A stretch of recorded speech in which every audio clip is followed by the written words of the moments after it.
공급 부족과 함께 금리 인하, 그래서 예. 상승, 그다음에 기다려라 집 살 사람들 2, 3년 후에 큰 기회가 온다. 기다려라 하시는 분들 굉장히 강대강으로 이렇게 부딪히고 있는 상황이거든요. 앞으로의 좀 이 시장을 바라보는 중요 포인트는 좀 뭐라고 보세요? 그러니까 그걸 잘 보세요. 그분들이 하는 이야기를 이렇게 말을 잘한다고 해서 의미 있는 말을 하는 게 아니고요. 그죠? 지표를 잘 보셔야 돼요. 제가 이렇게 만나보면 네. 하락론자들 말을 되게 잘해요. 예. 멋집니다. 예, 멋지고 아주 뭐 예쁜 얘기들. 예, 멋있는 이야기들 많이 해요. 근데 그 말이 여러분한테 도움이 되고 실제로 이게 뭔가 제대로 된 지표를 가지고 이야기하는 거죠. 맨날 하는 이야기가 제가 들어보면요. 저는 이제 대학에 오래 있었기 때문에 핵심적인 내용을 빨리 캐치할 수 있는데요. 지금 집값이 높다? 그러니까 떨어질 거다. 수요가 없다. 아니, 수요가 없는데 왜 4천까지, 5천까지 집을 사겠어요? 우리가 뭐, 한 건, 두 건 이렇게 거짓으로 거래하는 수는 있지만 4천 건, 5천 건을 어떻게 거짓으로 거래를 합니까? 그러니까 그분 예전에 뭐 어떤 분을 만나니까 강남에서 거래된 거 다 투기 수요고 사기고 뭐 전부 이게 잘못된 거라고 이야기하는데 그거를 이렇게 보는 시각 자체가 굉장히 황당합니다. 상식적이지 않아요. 우리는 모든 시각이란 이런 것들 상식적으로 판단하시면 되는데요. 그분들 이야기하는 걸 잘 들어보세요. 그리고 핵심적인 내용들을 잘 판단해 보시고요. 저처럼 지금 오늘 어저께 발표된 통계를 가지고 제가 이렇게 이야기하는 사람 거의 없어요. 뭐 IMF 이야기하고 있고요. 금융위기 때 이야기하고 있고요. 근데 그것도 사실은 본인들이 정확하게 그겠다는 의미라든지 함의 같은 걸 제대로 해석을 못하고 그냥 하는 거예요. 그때 떨어지긴 지금도 곧 떨어집니다. 이런 이야기 하는데 사실은 우리나라에서 집값이 떨어졌던 적은 대규모 공급을 했을 때, 그죠? 일기 신도시. 그거는 이제 아마 여러분은 잘 모르실 겁니다. 이제 90년대 초니까요. 예, 그때 이제 상당히 오랜 기간 떨어졌었어요. 예, 떨어졌고, 그 다음에 이제 금융위기, IMF라든지, 그죠? 예, 2008년도에 서브프라임 모기지로 인한 금융위기, 이런 거 아니면 우리나라 집값은 떨어져 본 적이 없어요. 물론 최근에 이제 집값 떨어진 거는 이제 그것도 이제 금융위기라고 볼 수 있죠. 금리가 뭐 0.5%에서 0.35%로 1년 동안 7배가 그죠? 올랐으니까. 그걸 저는 이제 떨어졌다고 보기는 않고요. 조정이라고 보는 거죠. 왜냐하면 우리가 금융위기가 와가지고 2013년 8월까지 집값이 떨어졌거든요. 거의 뭐 2007년 뭔가 후반기부터 좀 안 좋았어요. 그러다가 거의 6, 7년씩 떨어졌는데요. 이때는 하락기입니다. 정확하게. 하락기가 뭐냐 그러면 1, 2년 떨어지는 게 아니고요. 쭉 6, 7년 동안 쭉 떨어지는데 아무도 안 쳐다볼 때. 그때가 하락기였어요. 그걸 하락으로 정리하시는군요. 예, 2013년, 실제로 그래요. 우리가 상승기와 하락기를 구분하는 게 상승기는 이제 대부분 10년이고요. 하락기가 6, 7년 정도 한국 부동산 시장이 그렇게 움직여 왔는데요. 6, 7년 동안 떨어질 때는 아무도 쳐다보는 사람이 없어요. 그래서 실제로 2013년도에 제가 이제 국내 대학에 있을 때인데요. 영산대학이라고 지방에 있던 대학입니다. 거기 이제 교수로 재직하고 있을 때인데 그때 토론회에 나갔는데 토론회 주제가 뭐냐면 2013년도입니다. 집값이 오르기 직전에 주택 폭락하나. 주제가 그랬었어요. 그때 사트라면 4배, 5배 벌었는데 그때 주제가 집값이 폭락하나. 그때도 다들 높다고 생각하고 뭐 하여튼 그러니까 그때도 사람들이 인식을 못했고요. 어디까지 사람들이 인식을 못하느냐고 2017년까지 서울에 미분양이 있었어요. 제가 2017년도에도 서울 미분양을 샀었거든요. 예, 서울 미분양이 있었어요. 그러니까 사람들이 이제 집값을 인식하고 이러는 시점은 되게 느려요. 예, 느리게 이렇게 움직입니다. 그러다 보니까 이제 뭐 계속적으로 이제 아까 말씀하셨던 지역적으로도 좀 차이도 나고 하다 보니까 이거 오르나 이러다가 이제 기회를 놓치는 거예요. 근데 어쨌든 저는 이제 상승론자라고 이야기하지는 않고요. 그냥 시장의 데이터를 가지고 저희가 이제 분석을 하고 그다음에 또 바뀐 게 있으면 여러분한테 그런 이야기들을 해드리고 하는 사람, 즉 시장주의라고 볼 수 있는데요. 그런 사람 입장에서 볼 때는 지금 현재 집값은 오르기 거의 직전 상황에 뭐 이게 사실은 뭐 지금 강남이라든지 주거선호 지역들은 오르고 있는 거고요. 그렇지만 이제 이게 전국적으로 본다 그러면 아직 지방도 많이 그죠? 안 좋으니까요. 그래서 전체적으로 본다 그러면 오르기 직전 그리고 서울이나 수도권은 이미 이제 오르고 있는 시점이라고 보는 것이 지표상으로 보면 추세적 상승이라고 볼 수밖에 없는 지표들밖에 안 나오고요. 그다음 미래적으로 보더라도 뭐 제가 계속 말씀드리지만 수급, 경기, 그다음에 금융 요 세 가지 상황을 봐야 되는데요. 금리가 제일 변수고요. 나머지 경기도 지금 뭐 좋아지고는 있거든요. 어쨌든 수출 증가율 같은 것들이 높아지고 있고요. 고용률도 지금 조금씩 좋아지고 있어요. 네. 네, 그래서 그런 점들 다 고려해 본다 그러면 앞으로 특별히 금융위기 같은 뭔가 이런 블랙스완이 온다는 거는 저도 예측을 못 하니까요. 그건 아무도 예측을 못 하는 거니까 그런 거가 발생하지 않으면 사실은 지금과 같은 상황이 계속 될 것 같다고 생각하고요. 저도 사실은 조금 지금 상황이 위험하다고 봐요. 위험하다는 게 뭐냐 그러면 그냥 상승을 하면 아까 말씀드렸던 한 5%, 많이 오르면 한 10%, 요 정도 되는 게 적절하다고 보거든요. 네. 그런데 이게 뭐 21년과 같이 20%씩 막 이렇게 오르면 말이 여러분 그 상승률이 20%지. 그렇죠. 이건 주거 선호지가는 50% 또는 2배 올랐다는 말이거든요. 좋은 아파트는 거의 2배 올랐다는 말이니까 이건 진짜 심각한 이야기거든요. 그렇게 되지는 않겠지만 그래도 상당히 위험한 상황이다. 왜냐하면 어차피 수급에 대한 상황이고 우리가 경기가 좋아지고 이러고 뭔가 이제 확실하게 움직인다. 2017년, 18년 이때입니다. 또는 21년 이 시점에 사람들이 지금 집값이 높다는 걸 모두 다 알잖아요. 그때는 진짜 높았을 때니까요. 알면도 불구하고 왜 사느냐. 사람들이 심리라든지 이런 데 막 휩쓸려가지고 사거든요. 그런 시장이 또 올 수밖에 없습니다. 그런데 그게 저는 이제 좀 더 오히려 걱정인 거죠. 왜냐면 제가 한번 금리에 대여봤기 때문에 그다음에 뭐 일기 신도시가 엄청 공급됐었던 옛날 옛적 이야기도 많이 듣고 유튜브로 막 그런 얘기 해주시는 분들이 있으니까 굉장히 그 어떤 리스크 앞으로의 리스크에 대해서 되게 좀 염려를 하고 있는데 실제로 역전세도 가장 최근에 이제 역월세까지 내왔으니까 그렇죠. 그런 어떤 튀어나올 수 있는 변수에 대해서 좀 조심을 하고 싶은데 그런 변수들이 그런 블랙스완 말고는 딱히 이렇게 보이진 않으시나요? 예, 저는 거의 없다고 봐요. 왜냐하면 지금 뭐 또 타락론자들 하는 이야기가 PF 이야기를 하거든요. PF 부실 이야기 하는데 그거는 사실은 생산자 측의 입장이지 우리 소비자 측하고는 전혀 관련이 없고요. 그러니까 오해를 하실 필요는 없습니다. 왜냐하면 이거는 PF가 잘못되더라도 우리가 대한주택도시보증공사라 허가라는 데가 있기 때문에 이게 다 그 주택 보증이 돼 있어요. 분양 보증이 돼 있는 상황이기 때문에 여러분들이 6개월이나 뭐 이렇게 늦게 들어갈 수는 있어요. 그렇지만 여러분 짓는 아파트가 전혀 관련이 없어요. 이게 자빠지는 거하고. 그래서 PF 그리고 이제 규모 자체가 정부에서 이제 가장 많이 예측한 게 30조인가? 제가 보니까 그렇게 예측을 했었어요. 물론 뭐 정부에서 조금 뭐 낮춰가지고 예측할 수도 있는데 30조가 다 문제가 되는 게 아니고요. 어쨌든 다 문제가 되면 한 30조 정도가 문제가 된다라고 하는데요. 이 30조가 어느 정도 규모인지를 제가 말씀을 드리면 우리나라 5대 시중은행의 1년 순이익이에요. 우리나라 시중은행의 1년 영업이익이 30조 정도 됩니다. 자, 그게 우리나라 금융 시스템을 흔들고 우리나라 경제를 흔들 수 있을까요? 그렇게 저기 한 건 아니고. 예. 물론 이제 뭐 분위기도 안 좋고, 그죠? 제일 지금 문제가 있는 거는 수도권은 사실은 저는 뭐 거의 걱정을 안 하는데요.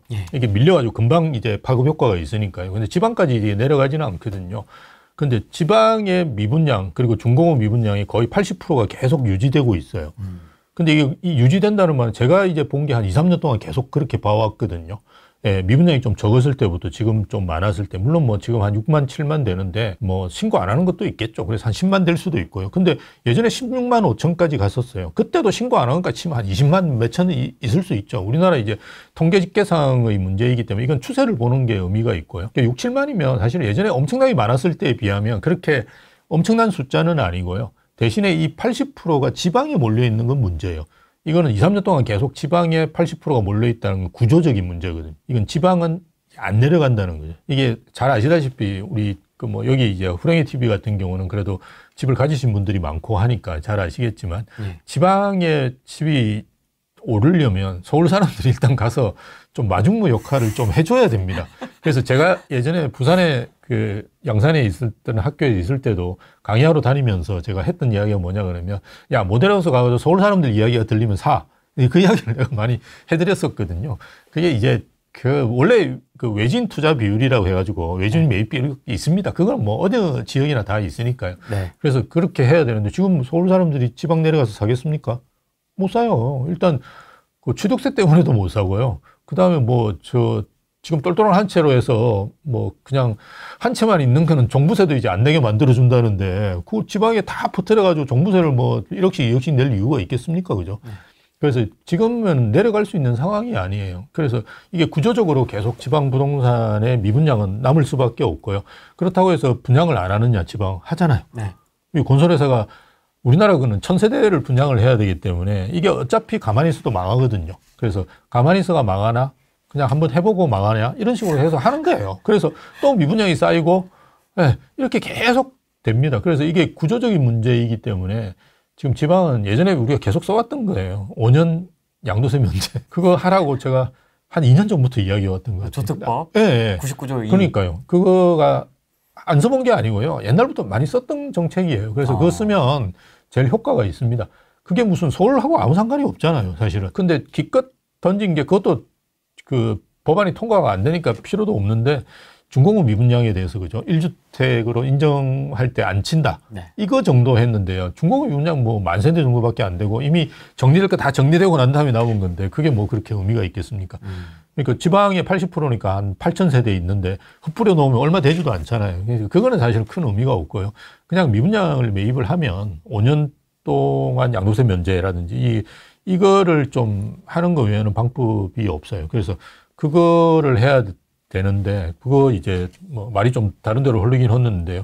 그렇고 아까 말씀드렸듯이 우려되는 상황이 역전세 날 가능성이 별로 없죠. 당분간 아까 말씀드렸던 이제 계약갱신 청구권을 쓴 매물들이 쭉 나오거든요. 당분간 나오고 집주인 입장에서도 뭐 제가 아까 뭐 무식하게 많이 올리겠다 이야기했지만 겁이 나서 역전세 겁이 나서 그죠. 좀 어느 정도 수준에서 적절하게 조정을 하실 거고요. 그래서 그런 상황들이 계속된다 그러면 지금 뭐 제가 볼 때 뭔가 문제를 일으킬 만한 지표들이라든지 요소들은 거의 찾아보기 힘들어요. 블랙스완에서 제가 제일 걱정하는 건 중국이 대만 칠까 싶어가지고 그거 걱정하고 그런 거고. 그걸 어떻게 보십니까? 여담입니다만. 근데 그것도 사실 저는 가능성이 그렇게 높지 않다고 보는데요. 근데 중국에서도 이야기하는 거는 2027년이니까요. 그거 뭐 그때 정도 되면 준비가 된다 하는데 치면 중국 경제 굉장히 어려워질 거예요. 그래서 지금 이제 겨우 뭔가 회복되려 말량 이렇게 하고 있는데 중국이 대만을 그렇게 군사적으로 친다. 그거는 진짜 제가 볼 때는 시진핑 씨가 완전히 목숨 걸고 하는 거예요. 그거는. 왜냐하면 뭐 어차피 이러나 저러나 실권할 가능성이 굉장히 높거든요. 그리고 뭐 그에 따른 이제 뭐 숙청이라든지 이런 게 엄청나게 일어날 가능성이 있는 상황이기 때문에 그런 정치적인 걸 무릅쓰고 대만을 때릴 거냐. 그거 저는 좀 힘들 것 같아요. 힘들 것 같은데 뭐 그건 아무도 모르죠. 뭐 김정은 씨 생각을 아무도 모르듯이 푸틴 생각을 아무도 모르듯이 그 양반들은 전체주의 독재자이기 때문에 그죠. 자기가 하고 싶은 대로 하니까요. 어떻게 될지는 모르겠지만 어쨌든 그거 아니고는 큰 변수는 저는 없는 거라고 보는데요. 뭐 옛날에 그런 얘기들 있지 않습니까? 전세가가 매매가를 밀어 올릴 것이다. 뭐 이런 얘기도 있었고 한데 지금 계속 전세가가 이렇게 올라가다 보면 매매가에도 좀 영향을 줄 수 있을까요? 어떤 상관관계가 좀 있을까요 앞으로? 그렇죠. 그러니까 전세가가 올라서 이제 매매가 쳐올리는 예전에는 그게 이제 대략 한 60% 범위였거든요. 수도권은. 그리고 지방은 뭐 70%라고 하는데 지방권 자체의 지금 전세가율은 72점 몇 프로인가 그래요. 72.6%인가 뭐 그만큼 이제 지금 올라가 있는 상태고요. 수도권도 지금 61점 몇 프로인가 그 정도 수준입니다. 그래서 서울이 이제 아직 그렇게 안 돼 있죠. 50%대에 아직 머물고 있는데요. 근데 이게 뭐 수치가 중요한 게 아니라 어쨌든 전세 가격이 올라가면 매매로 이제 전환될 수 있는 게 갭 투자가 그죠. 용이해지고 이제 적은 금액이 들어가지 않습니까? 그러다 보니까 예전에 이제 갭 투자 때문에라도 그런 것들이 많이 일어났었는데요. 저는 지금은 그것 때문에 많이 일어나지는 않을 것 같고요. 왜냐하면 예전에는 우리가 보통 갭 하시는 분이 1, 2억 정도 하시는 거거든요. 갭을 10억씩 하시는 분은 안 계시거든요. 근데 최근에는 집값이 너무 올라가지고 사실 전세가율이 많이 오른다고 해도 서울은 갭을 하기 되게 어려워요. 그렇지 않습니까? 거의 5억에서 10억 사이를 써야지 그나마 좀 의미 있는 집을 살 수 있거든요. 근데 그렇게 하면서 갭 투자하는 사람은 저는 제 주변에 거의 못 봤어요. 내가 들어가야 되는데 지금 못 들어가니까 그냥 전세 끼고 사놓자 이러는 건 있을 수 있지만 이거 사면 돈 되겠네 이래가지고 그죠. 사는 경우는 없을 것 같고요. 또 하나는 이제 여러분 생각하셔야 될 게 예전에는 전세가 대부분 자기 자본이었어요. 근데 지금은 타인 자본이 많습니다. 전세는. 물론 자기 자본이 있는 분도 계시지만 대부분 빌려가지고 와요. 그래서 여러분 아마 집주인분들이 그 전세를 놓으시고 나면 그 허구에서 뭐 날라와요. 구상권 네 돈 안 내주면 내가 내주고 니한테 돈 청구할 거야. 겁주는 소리가 하나씩 이제는 그걸 보내야 되는 모양이에요. 저거 작년까지는 못 봤는데 올해부터 날라오더라고요. 보니까. 겨우자. 그러니까 뭐 그거를 이제 받아보실 수 있을 거거든요. 그래서 대부분 이제 임차인들이 빌려가지고 이렇게 전세로 오는 분들이 많기 때문에 전세가 자기 자본이 아닌데 갑자기 뭐 좋아졌다고 해서 확 이렇게 가기가 힘들잖아요. 그래서 그런 이유 때문은 아닌데요. 제가 처음에 이제 말씀드렸듯이 전세로 지금 살고 있는데 이제 만료 계약 기간이 끝나가요. 끝나가는데 뭔가 분위기가 좀 안 좋아요. 그죠? 계속 오르는 것 같고, 그리고 뭐 집주인은 보니까 인상 쓰고 있고 계속 겁나고, 그죠? 전세를, 아니, 지금 5억에 살고 있는데 갑자기 7억, 8억 올려달라고 할 것 같아가지고, 그럴 바에는 10억짜리 사는 게 낫잖아요. 그죠? 예, 그런 수요들은 저는 있을 거라고 봐요. 실제로 상담하러 오시는 분들도 대부분 이제 그런 분들이시거든요. 어차피 내가 뭐 왜냐하면 전세 살면 이게 그 집 사는 것보다는 전세 그냥 계약하는 게 편하고요.